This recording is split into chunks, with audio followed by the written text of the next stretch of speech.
tema kita terapi dengan Al-Quran. Saya akan membaginya, terapi dengan Al-Quran ini menjadi 3 bahagian. Ya Bu ya Pak ya,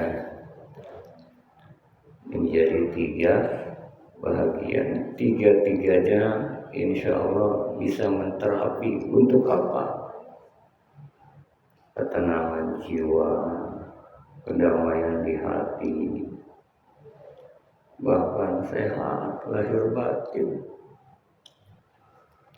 Yang pertama dengan tilawah atau qiraatul Quran. Padahal belum paham artinya, padahal belum tahu maknanya, padahal boleh jadi belum sempurna dalam membacanya. Dari sisi kaidah ilmu tajwid, tetap dia jadi sifat, tetap dia jadi obat, tetap dia jadi rahmat. Dan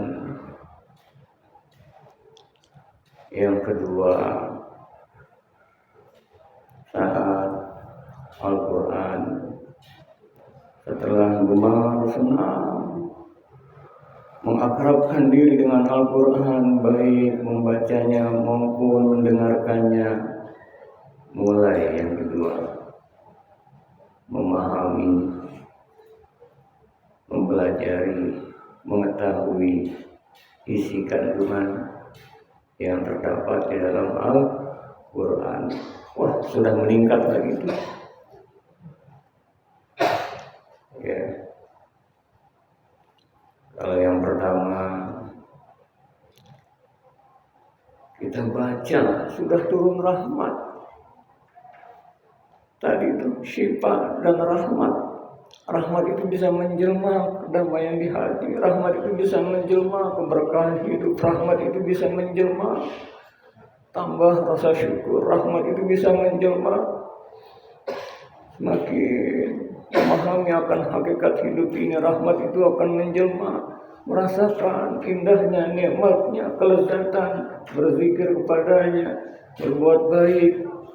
Rahmat itu bisa menjelma menjadi nuansa bingkai kesabaran. Rahmat itu bisa menjelma ridho akan segala ketentuan Allah, sehingga memiliki imunitas yang kuat pada tubuh ini. Karenanya kita tahu ada ruqyah ya Bu ya. Ada orang goncang jiwanya, ada energi-energi yang negatif di tubuhnya, di ruqyah.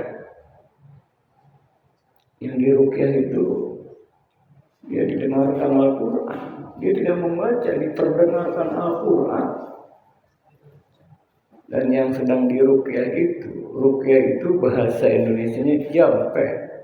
Cuma yang masih jampe di sini dibacakan ayat-ayat Al-Quran. Yang di ruqyah nggak paham, orang lagi goncang jiwanya, lagi nggak nyaman. Ada energi negatif masuk dalam tubuhnya, bereaksi dia, kemudian sembuh. Kalau yang sedang mengalami ketidaknyamanan di ruqyah dan dia tidak paham dibacakan ayat-ayat Al-Quran, yang meruqyahnya penuh dengan keimanan, yang meruqyahnya, yang membacakan ayat-ayat Al-Quranul Karim penuh dengan ketulusan, mengharap ridhonya, menjadi obat. Apalagi kita yang dalam keadaan baik-baik saja, dibacakan Al-Quran nikmat. Ibu ya, dalam Al-Quranul Karim ya, contoh, nggak usah membaca saat kita mendengar adem, kalau pakai keimanan ya. وَإِذَا قُرِئَ الْقُرْآنُ فَاسْتَمِعُوا لَهُ وَأَنصِتُوا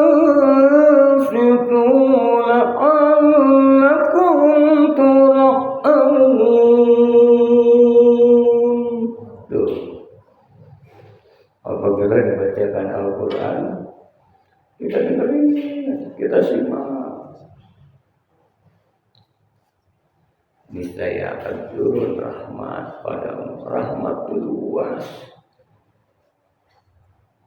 Ini kita bisa asyik menarik, mengeluarkan, menghembuskan nafas. Kita masih bisa berpuasa, kita masih bisa minum, bisa makan. Ya Allah, bisa ruku, bisa sujud, bisa bersilaturahim, bisa berjamaah, bisa qiyamul lail. Rahmat. Nah, ya, saya ingin yang pertama dulu kita gemari, senangi baik membaca maupun mendengarkan Al-Quran. Rasulullah itu ya wahyu diturunkan kepada Al-Mustafa Nabi kita Muhammad Sallallahu Alaihi Wasallam. Tapi sering Rasul mohon kepada sahabatnya Abdullah bin Ibnu Mas'ud radhiyallahu anhu, sahabat Rasul, ya Abdullah bin Ibnu Mas'ud, tolong bacakan Al-Quran untukku. Sampai Abdullah bin Ibnu Mas'ud itu, ya Rasul, Al-Quran kalau Allah diwahyukan kepadamu, ya Rasul tercinta terkasih, bagaimana mungkin aku membacanya?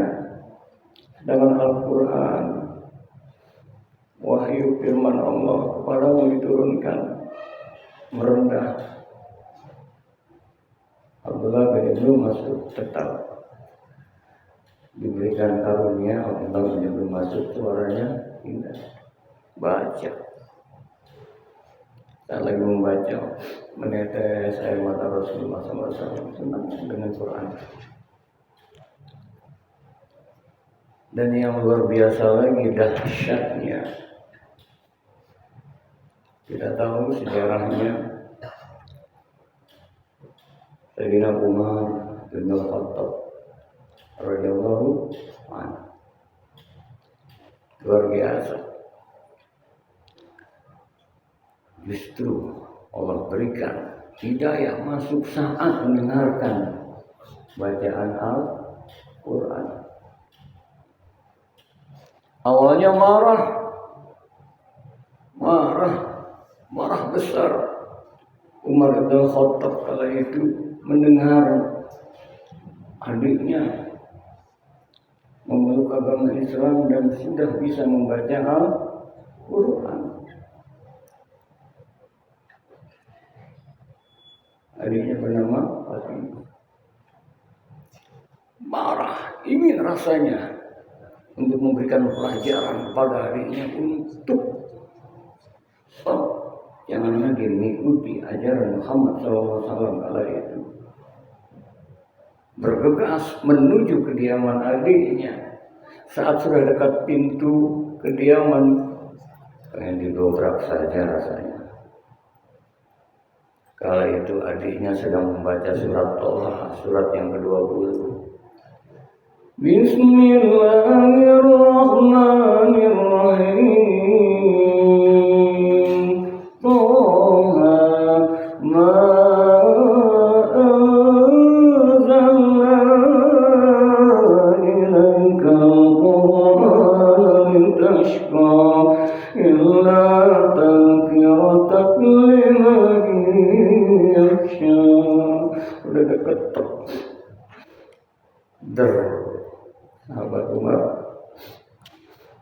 ini bukan kata-kata Muhammad, ini bukan syair.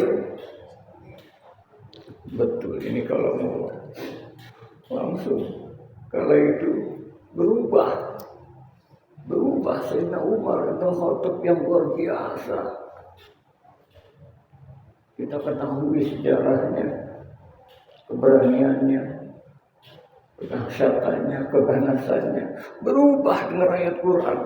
Langsung kala itu berubah, menjumpai Nabi kita Muhammad Sallallahu Alaihi Wasallam.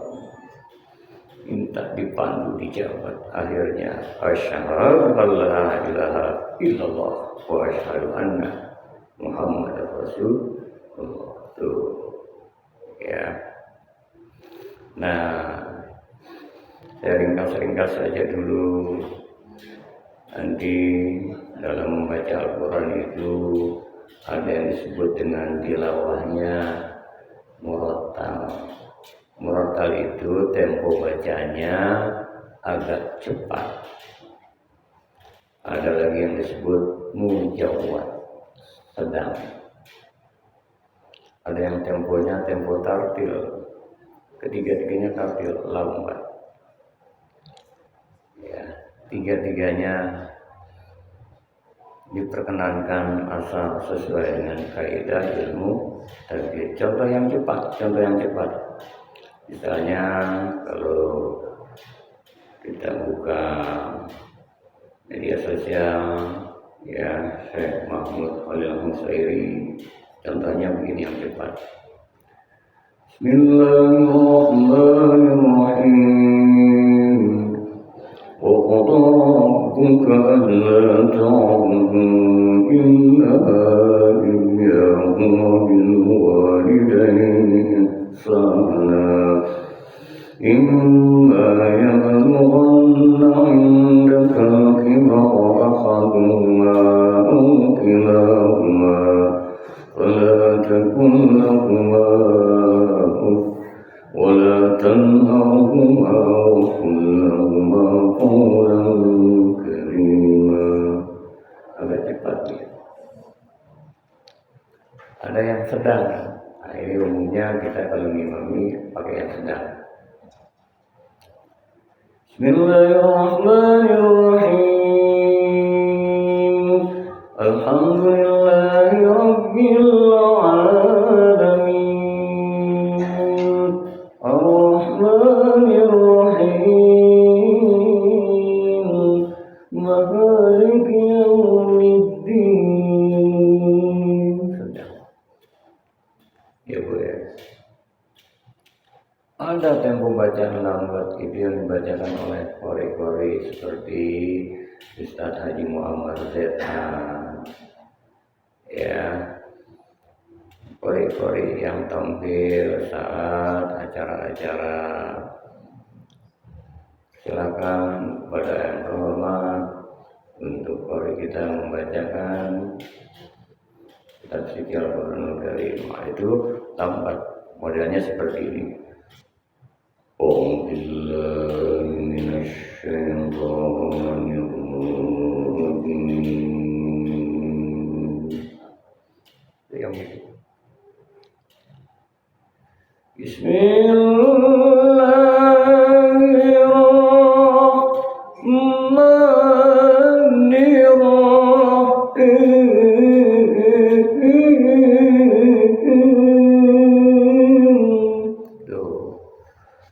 Kalau terawih pakai yang lambat, qiyamul pakai yang lambat, jam berapa selesai? Makanya bisa cepat atau yang sedang, jangan terlalu cepat, ya. Agar karena perintahnya mata yasarun Al-Quran, jangan buru-buru baca Quran, ya. Baik yang cepat, sedang, lambat bisa mengetuk jiwa kita. Semua. Banyak saya menemukan di Masjid Istiqlal kan ada pengislaman itu. Ada yang kalau ditanya sebelum mengucapkan dua kalimat syahadat diberikan bimbingan pencerahan. Kenapa Bu kok tertarik sehingga mau mengucapkan dua kalimat syahadat? Ada yang dikarenakan dengar kumandang azan, ada yang dikarenakan tak tahu saya. Awalnya saya benci, berisik. Dengar Quran itu terpintah, kenapa? Saya penasaran, semakin penasaran saya lihat, saya kaji itu tetap. Ya. Nah, kalau bisa tingkatkan yang kedua. Apa yang kedua? Sudah masuk buat terapi Al-Quran itu memahami isi yang terkandung. Untuk itu saya ingin yang kedua ini kita praktek dari